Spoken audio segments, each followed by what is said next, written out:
Hello friends, आज की ताजा खबरों में आप सभी का स्वागत है। झारखंड की तमाम छोटी बड़ी खबर इस वीडियो में देखने को मिलेगी। सबसे पहले बड़ी खबर, झारखंड में 15वें वित्त आयोग के संविदा कर्मियों के मानदेय पर लगी मुहर। एक बड़ी खबर की झारखंड में एक तरफ 14वें वित्त आयोग के संविदा कर्मी अपने सेवा विस्तार की मांग को लेकर राजधानी रांची के बिरसा चौक पर प्रदर्शन कर रहे हैं।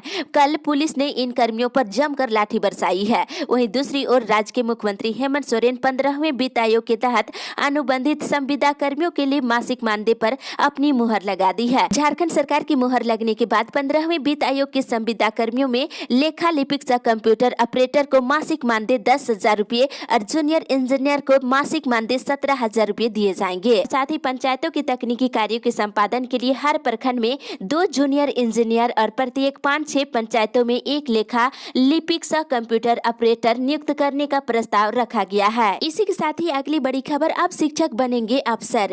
एक बड़ी खबर की स्कूली शिक्षा और साक्षरता विभाग के द्वारा प्राथमिक शिक्षकों की सेवा शर्त नियमावली में बदलाव की जा रही है। प्राथमिक शिक्षा निदेशालय ने नियमावली में संशोधन करने के साथ ही प्रोन्नति प्रक्रिया में बदलाव की तैयारी कर रहा है। वर्तमान में प्राथमिक शिक्षकों को कुल 8 ग्रेड में प्रोन्नति दी जाती है और नए प्रस्ताव में 18 वर्ष की सेवा के बाद शिक्षकों को आवर शिक्षा सेवा सवर्ग और शिक्षा सेवा में प्रोन्नति देने का प्रावधान किया गया है। इसी के साथ ही अगली बड़ी खबर, मौसम विभाग से गिरा पारा, बढ़ेगी ठंड। एक बार फिर से पूर्वैया हवा चलने से ठंड बढ़ गई है। मौसम विभाग के अनुसार अगले 24 घंटे तक ठंड का असर ज्यादा रहेगा। इसके बाद राहत मिल सकती है। न्यूनतम तापमान में 3 से 4 डिग्री सेल्सियस की गिरावट हो सकती है। वहीं 26 जनवरी तक मौसम साफ रहेगा। सुबह में धुंध रह सकती है और राज्य में मौसम का मिजाज 27 जनवरी से बदल सकता है। वहीं 27 जनवरी को बादल छाए रह सकते हैं और 28 को कहीं कहीं हल्की बारिश हो सकती है।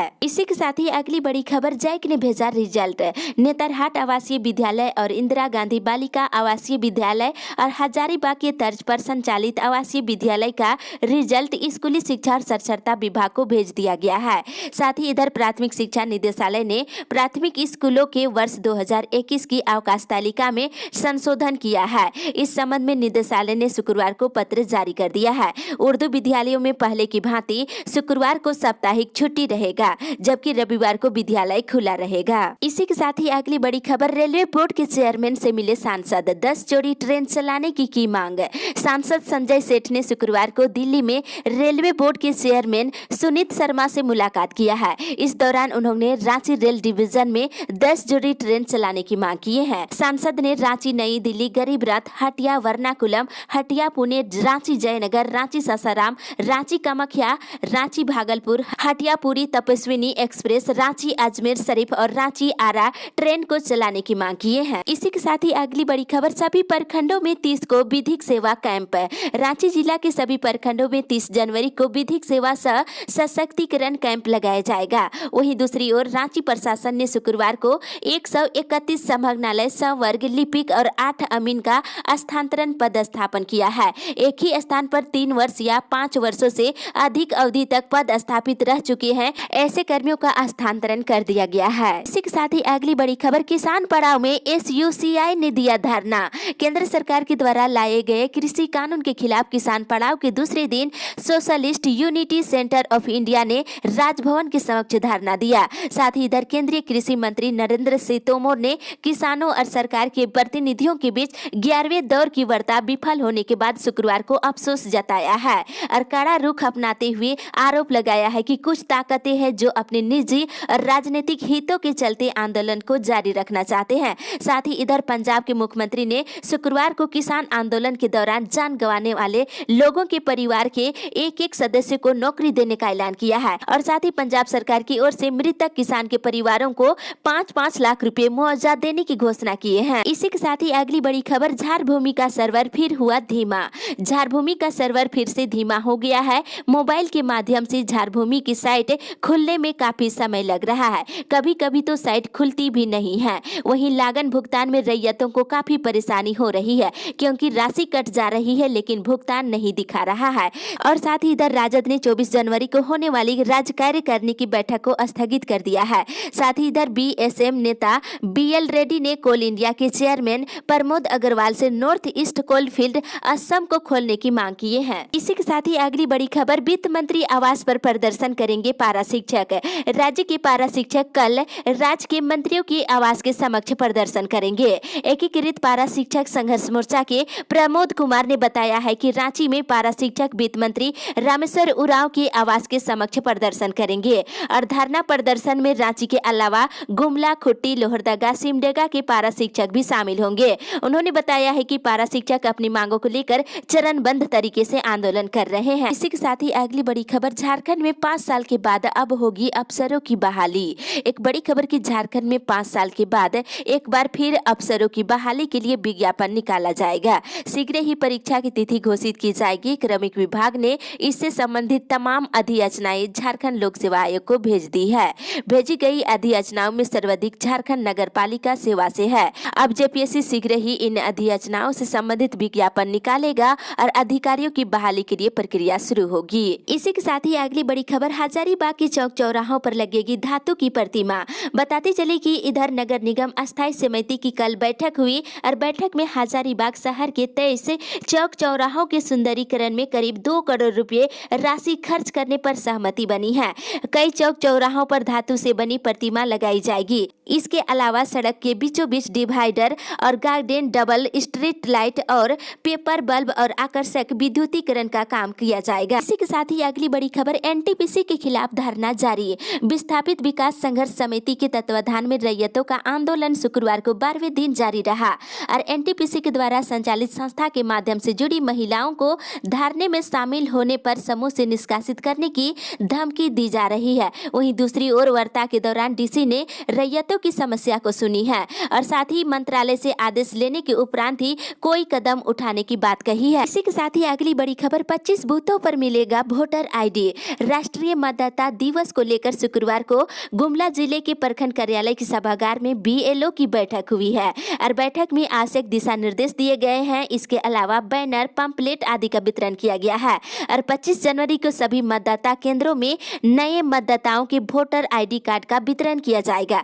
अगर आप वोटर आईडी कार्ड के लिए आवेदन किए थे तो आप सभी को 25 बूथों पर वोटर आईडी कार्ड का वितरण किया जाएगा। इसी के साथ ही अगली बड़ी खबर, बिजली चोरी करने पर होगी प्राथमिकी। बिजली विभाग ने झुमरी, तिलैया, कोडरमा और डोमचांच में 60 जगहों पर छापेमारी कर 21 लोगों को बिजली चोरी करते हुए पकड़ा है। विभाग ने उन लोगों के खिलाफ प्राथमिकी दर्ज करते हुए 7,03,503 रुपये का जुर्माना भी लगाया है और विभाग के कार्यपालक अभियंता ने बताया है कि 15 जगहों पर छापेमारी की गई और वहीं कोडरमा थाना क्षेत्र के अंतर्गत 10 लोगों के विरुद्ध प्राथमिकी दर्ज की गई है। साथ ही नवलशाही थाना क्षेत्र में 4 लोगों के विरुद्ध जुर्माना लगाते हुए प्राथमिकी दर्ज कराई गई है। इसी के साथ ही अगली बड़ी खबर, सभी पंचायतों में प्रज्ञा केंद्र संचालित करने का निर्देश है। इधर उपायुक्त शशि रंजन की अध्यक्षता में शुक्रवार को खुट्टी जिला में ई गवर्नेंस सोसाइटी की बैठक हुई है और इस दौरान उन्होंने ई ऑफिस से संबंधित चुनौतियां और समस्याओं को लेकर चर्चा किए हैं।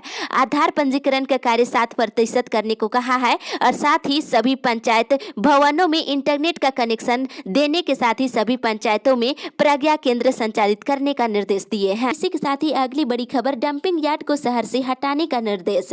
उपायुक्त दिलीप कुमार टोपो की अध्यक्षता में खनन टास्क फोर्स की कल बैठक हुई। बैठक में उपायुक्त के द्वारा अवैध बालू उठाव को रोकने के लिए गठित टास्क फोर्स को लगातार छापामारी करने का निर्देश दिया है। उपायुक्त ने कहा है कि कई जगहों से नदियों से बालू के अवैध उठाव की खबरें लगातार आ रही है। इस पर रोक लगाने का निर्देश दिए हैं और टास्क फोर्स कभी भी छापेमारी कर सकते हैं। साथ ही इधर डंपिंग यार्ड को शहर से हटाने का भी निर्देश दिए हैं। इसी के साथ ही अगली बड़ी खबर, कोरोना से बचाव के लिए बेहद जरूरी है टीकाकरण। पलामू जिले के हुसैनाबाद के नए अनुमंडलीय स्वास्थ्य केंद्र परिसर में शुक्रवार को कोरोना से बचाव को लेकर टीकाकरण शुरू हुआ। इसका उद्घाटन हुसैनाबाद एसडीओ ने किया है और शुरुआत में कोविड-19 का पहला टीका सफाई कर्मी प्रदीप राम को लगाया गया। इसी के साथ ही अगली बड़ी खबर, प्रोन्नति में आरक्षण पर सरकार देगी 25 तक रिपोर्ट। सरकारी सेवा और पदों पर प्रोन्नति में आरक्षण और प्रोन्नति से संबंधित गाइडलाइन पर सरकार विधानसभा की विशेष समिति को 25 जनवरी तक अपनी रिपोर्ट सौंपेगी। ये जानकारी मुख्य सचिव सुखदेव सिंह ने शुक्रवार को अनुसूचित जाति, अनुसूचित जनजाति के पदाधिकारियों और कर्मियों की प्रोन्नति से संबंधित विधानसभा की विशेष समिति की बैठक के दौरान दिए हैं। इसी के साथ ही अगली बड़ी खबर, शहरी गरीबों को 3 लाख में मिलेगी फ्लैट। राहत भरी खबर की अपर नगर आयुक्त शशि प्रकाश झा की अध्यक्षता में प्रधानमंत्री आवास योजना शहरी के तहत चास नगर निगम कार्यालय के सभागार में बैठक की गई। और अपर नगर आयुक्त ने बताया है कि प्रधानमंत्री आवास योजना शहरी के तहत वैसे परिवार जो 17 जून 2015 से पहले नगर निगम क्षेत्र में निवास कर रहे हैं, उन्हीं को इस योजना का लाभ मिलेगा। साथ ही बताया है कि इस योजना के तहत उन्हें मात्र 3,11,000 रुपए में अपना आवास दिया जाएगा। अगली बड़ी खबर, पीएनबी का बड़ा फैसला, 1 फरवरी से नहीं निकलेंगे एटीएम से पैसे। एक बड़ी खबर की हाल के दिनों में बैंक एटीएम फ्रॉड के मामले बढ़ गए हैं। इसे देखते हुए पंजाब नेशनल बैंक ने 1 फरवरी से सख्त फैसला लिया है। बैंक ने अपने खाता धारकों के लिए नन ईवीएम एटीएम से पैसे निकासी पर रोक लगा दी है, यानी ग्राहक शहर के किसी भी नन ईवीएम एटीएम मशीन से पैसे नहीं निकाल पाएंगे। बैंक ने इसकी जानकारी अपने आधिकारिक ट्विटर हैंडल से ट्वीट कर ग्राहकों को जानकारी दी है। इसी के साथ ही अगली बड़ी खबर, टाना भगतों की मांगों से विभाग को कराए अवगत। जिला स्तरीय टाना भगत विकास प्राधिकार की बैठक शुक्रवार को हुई और बैठक में टाना भगतों की ओर से भी कुछ मांगे रखी गई, जिस पर उपायुक्त ने कहा है कि इसे नोट कर लिया गया है और विभाग को इसे अवगत करा दिया जाएगा।